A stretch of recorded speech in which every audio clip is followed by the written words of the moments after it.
Assalamu alaikum students, welcome to the first part of lecture number 39, and this part is about using Microsoft Access.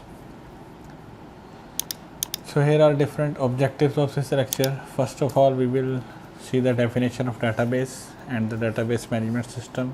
Then I will briefly explain the advantages of using a database and currently where database is being used, and then we will study different things about Microsoft Access, but these things will not be too much क्योंकि MS Access जो है वो ज़रा IT professionals के लिए technical software है, तो मैं इसकी बेसिक्स आप लोगों को क्लियर आउट करवा देता हूँ. So what is a database? A database is an organized collection of related data that is stored and retrieved in an efficient manner. And what is the meaning of organized collection? In database, the data is highly organized in the form of tables. Now, what do we mean by related data? Each table has data related to some topic. यानी आपके पास बहुत सारा scatter data नहीं है एक table पर एक चीज़ के रिलेटेड डाटा. सेकेंडली, डाटा जो है वो इजीली आप स्टोर कर सकते हैं, डिलीट कर सकते हैं, you can update it and retrieve it. Retrieve means view it. Now here is a different definitions related to database data and information. Just like I explained earlier, that data is collection of facts and figures like text, numbers, images, audio and video. Information is processed data that we obtain after applying different calculations on it, and database is a collection of data that is organized in a manner that allows access, retrieval and the use of data with proper efficiency, speed and accuracy. In order to manage database, we need a specialized software that is known as a DBMS. A DBMS stands for Database Management System or simply database software. This database software allows us to create a computerized database, add, modify and delete data from the database, sort and retrieve data, and create forms and report from the data. Now what is a form? A form is used to enter data into the database. जिस तरह हम word और Excel documents में directly data input करते हैं, लेकिन database में हम कभी भी डायरेक्टली डाटा इनपुट नहीं करते. डाटा इनपुट के लिए हम फॉर्म्स यूज़ करते हैं और डाटा को व्यू करने के लिए हम रिपोर्ट्स यूज़ करते हैं. तो डाटाबेस में ये दो बेसिक टर्मिनोलॉजीज़ हैं जो ज़्यादा यूज़ होती हैं. एक जो है वो फॉर्म है और एक रिपोर्ट है. डाटा सेव करने के लिए, डाटा अपडेट और डिलीट करने के लिए हम फॉर्म्स यूज़ करेंगे और डाटा व्यू करने के लिए हम रिपोर्ट्स को यूज़ करेंगे. Now what are the advantages of using a database? With the help of database, we get valuable information. A valuable information is accurate, verifiable. This information is obtained in a timely manner. Information is highly organized. It's easily accessible by different employees of a company. Information is in usable form and it is cost effective method to store and retrieve information. Now where a database is used? A database is being used everywhere, in school, colleges, just like your portals. Similarly, हम जो Google Classroom use कर रहे हैं ये भी सारा record save कर रहा है, so it is also using a database. इस तरह डिपार्टमेंटल स्टोर्स पर अगर आप जाएं तो आप देखते हैं कि बारकोड स्कैनर से प्रोडक्ट्स को स्कैन करते हैं, उसकी ऑटोमेटिक बिलिंग होती है. तो this is the use of database. Shopping malls में ये यूज़ होता है, बैंक्स में यूज़ होता है. हम डेटाबेस की वजह से ई बैंकिंग भी कर रहे हैं, बैंकिंग ऐप्स भी यूज़ कर रहे हैं. इंटरनेट में डेटाबेस यूज़ होता है. आप जब जीमेल पे साइन अप करते हैं तो एक्चुअली आपकी इन्फॉर्मेशन किसी डेटाबेस में स्टोर हो रही है. ई कॉमर्स की वेबसाइट, फूड पांडा वेबसाइट या फूड पांडा ऐप, इस तरह Uber Careem apps, each website and mobile app is using database. Now here are popular DBMS. Microsoft Access, that is built in Microsoft Office. This is the basic DBMS. Then we have more specialized databases like SQL Server, Oracle, MySQL and SQLite. But in this lecture, we will be discussing Microsoft Access. So Microsoft Access is a DBMS that is used to manage database. So what is the hierarchy of data in MS Access?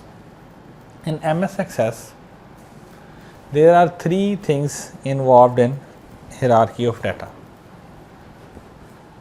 First thing is the field. A field is an attribute or characteristic. In other terms, it is also known as column. Then we have a record, that is a row. And then we have a file. A file is a table that contains related records. So कोई भी DBMS जो इस structure को follow करेगा उसको हम RDBMS कहते हैं. A DBMS that follows the above structure is called RDBMS. RDBMS stands for Relational Database Management System. Now how you can create a database in MS Access? सबसे पहले हम Access को ओपन करते हैं. So जैसे ही आप Access को open करेंगे आपको यहाँ पर बहुत सारी ऑप्शंस नज़र आ जाएंगी. जैसे ये टेम्पलेट्स नज़र आ गई, जैसे यहाँ पर ऑलरेडी डेवलप्ड डेटाबेसेस नज़र आ गए. So we will go with blank database. जैसे हम इस पर क्लिक करेंगे तो हमें डेटाबेस का नाम प्रोवाइड करना पड़ेगा. हम इसको कहते हैं ट्यूटोरियल और we can say that student database.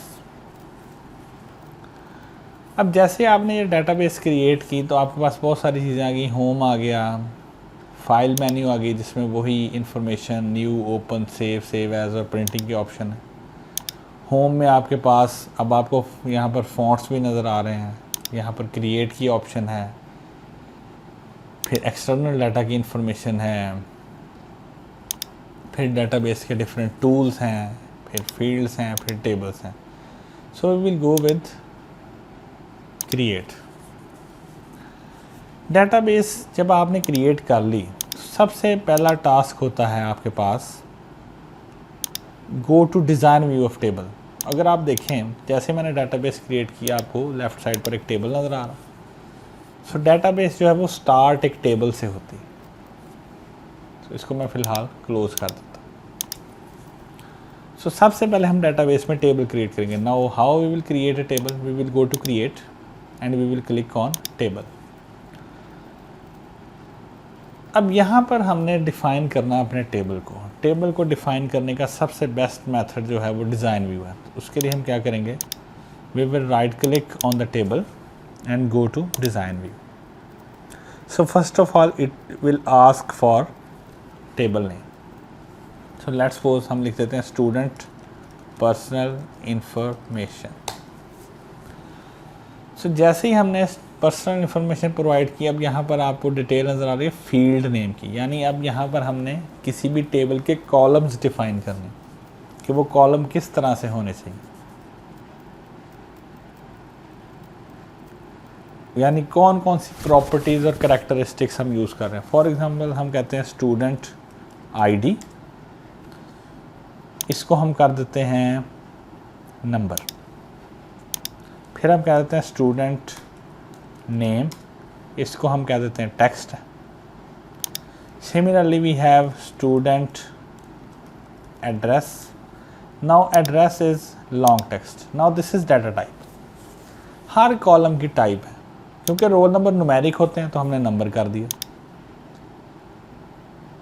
Name जो है वो टेक्स्ट होता है तो उसको हमने शॉर्ट टेक्स्ट कर दिया. और एड्रेस जो है उसको हमने लॉन्ग टेक्स्ट कर दिया. So this is basically data type. इसी तरह हम यहाँ पर लिख देते हैं date of birth, student date of birth. Now date of birth is basically date and time.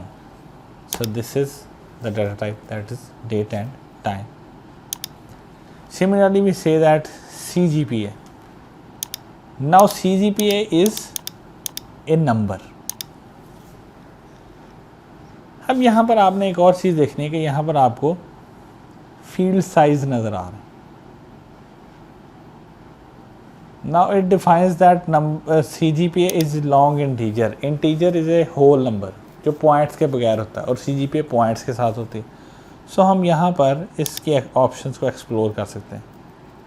यहाँ पर आपको byte, integer, long integer, single नज़र आ रहा है। तो पॉइंट वैल्यूज़ को स्टोर करने के लिए हम सिंगल या डबल वैल्यू को यूज़ करते हैं। So we will go with a double. Similarly हम यहाँ पर लिख देते हैं जेंडर।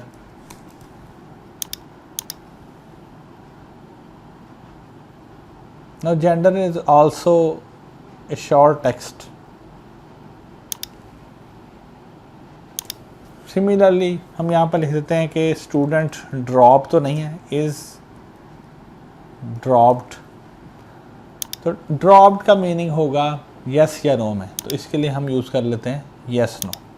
तो ये डिफरेंट डाटा टाइप्स हैं। जब आपने दो पॉसिबिलिटीज स्टोर करनी है तो यस नो, जब आपने कोई टेक्सचुअल वैल्यू स्टोर करनी है तो टेक्स्ट, और जब आपने पॉइंट वैल्यूज़ यूज़ करनी है तो उसके लिए नंबर, और नंबर एडिशनली यहाँ से उसकी डाटा टाइप डबल में आप चेंज कर सकते हैं। यहाँ पर और भी बहुत सारी चीज़ें जो कि हम यूज़ कर सकते हैं। तो इसके बाद हम इसको सेव कर देंगे। Now we have created a table. So when we double click on this we can clearly see the data. So the next task is कि हम इसको डाटा से फिल कैसे कर सकते हैं। अब यहाँ पर आपको कर्सर नज़र आ रहा है। We say that roll number is 1, student is ABC, student address is Lahore, student date of birth is, हम यहाँ से कोई भी डेट ऑफ बर्थ जो है वो पिक कर लेते हैं। We write the CGPA 3.25, we can go with the gender male and इसको हम अनचेक रहने देते हैं। इसी तरह रोल नंबर 2 स्टूडेंट DEF, हम यहाँ पर कह देते हैं FSD। यहाँ से फिर हम इसकी डेट ऑफ बर्थ इसको प्रोवाइड कर देते हैं। यहाँ से हम CGPA प्रोवाइड कर देते हैं 3.00 और यहाँ पर हम इस ड्रॉप को चेक कर देते हैं। So this is basically the basic data entry. अगर हम इसको सेव करें, क्लोज करें and we can open it, so we can see the records है। So this is the basic working with the tables. Now how we can create forms in a database?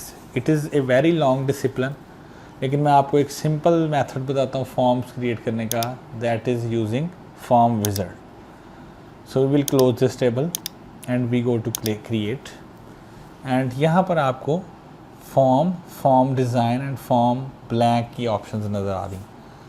यहाँ पर एक option है form wizard की, so we will go with form wizard.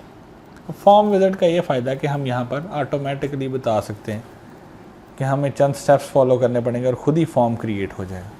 तो सबसे पहले जैसे हमने विज़ार्ड को ऑन किया, हमें यहाँ पर बताना पड़ेगा कि हमने किस टेबल के लिए फॉर्म क्रिएट करना है। We can have multiple tables in a database, but in this scenario we have only a single table, so we will create the form for this database. तो जैसे ही हमने इस टेबल को select किया, इसके सारे कॉलम्स आपको नज़र आ गए। सो जब भी हम फॉर्म्स की बात करते हैं तो हम सारी फील्ड्स की डाटा एंट्री की बात करते हैं। So we will click this option, this will add all the fields to the form. Now we will go to the next and we will select the layout of the form and click next. Now this ask for the title, so we write form student entry. ये हमने form को एक name दे दिया, याद है नहीं। Now we will go with this option open the form to view और enter the information and click the finish button. Now this is your form. अब यहाँ पर हमें डाटा नज़र आ रहा है जो हमारे फॉर्म में ऑलरेडी एग्जिस्ट करता है। Now let's suppose I write roll number 3 and I write the name ABC1 and I write ISB and I change the date of birth and I write the CGPA 2.00 and I write gender and go with is drop and press enter. Now what happens? You can see कि database में एक नई row insert होगी 3 के नाम से. So this is basically the working of our form. इसी तरह आप databases में या access में और functions यूज़ कर सकते हैं. Queries का function which is technical. So query is basically a question that is used to retrieve data. Similarly we have reports. जो आप मेडिकल स्टोर पे या किसी भी ग्रॉसरी स्टोर पे जो प्रोडक्ट्स खरीदते हैं तो एंड पे आपको जो रिसीप्ट मिलती है वो एक्चुअली रिपोर्ट है. इसी तरह स्टोर का ऑनर जो है वो ये चेक कर सकता है कि at the end of the month या at the end of the year उसकी टोटल सेल्स कितनी है, उसको कितना प्रॉफिट हुआ है, कितना लॉस हुआ है, या उसने टोटल कितनी सैलरीज पे करनी है.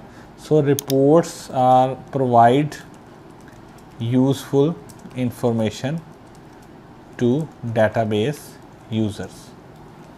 अभी तो हमने डेटाबेस को डायरेक्टली ओपन करके इन्फॉर्मेशन देख ली ना, लेकिन ये मेथड नहीं है डेटाबेस से इन्फॉर्मेशन गेट करने की.